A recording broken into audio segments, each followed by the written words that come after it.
Hey, yo, Shalom, this is Holyman FX. Let me give y'all some juice right quick. The reason why I love stock plugins is not because I think they sound good or the best quality or stuff like that, because there's a lot of third parties that's actually more better, right?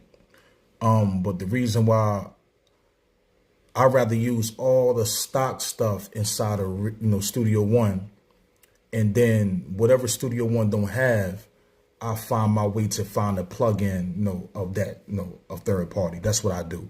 But I'd rather use everything stock because of CPU. Because when you use stock, it manages, it works with the DAW better. You have less issues and less problems.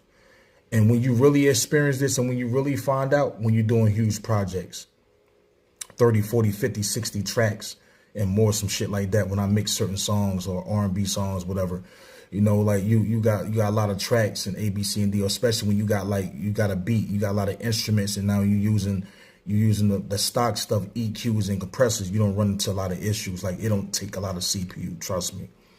That's why I love stock the most. But at the end of the day, it's still about what you know. Even if you got a stock plug-in or if you got a third party, it's about what you know. Yes, you got certain third parties, that's more better than, stock, because they zoom in and focus on that more. But when it comes to Studio One plugins, they pretty good, bro. They're pretty good. And I love the Pro EQ more than anything. And it's like some plugins I got to have on every track, and the EQ is one of them. If I don't put nothing else, that has to be on every track. Now, I don't have to put everything else on the track. So therefore, I definitely can't use nothing that eat up CPU. And then another thing is that stock stuff have special features or do special things that sometimes the third party stuff don't do when it comes to DAWs. So only way you know that if you're using the DAW and you experience those features, you'll know what I'm talking about.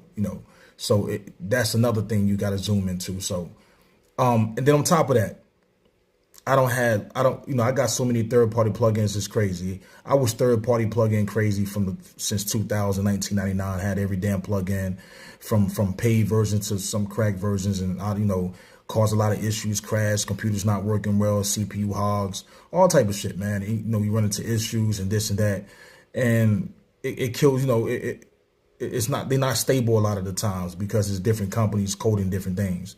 But to each his own. I'm just telling you about what I do. That's why I love the third party stock inside of Studio One. So I only get a plug-in if the DAW don't have it. Y'all be good.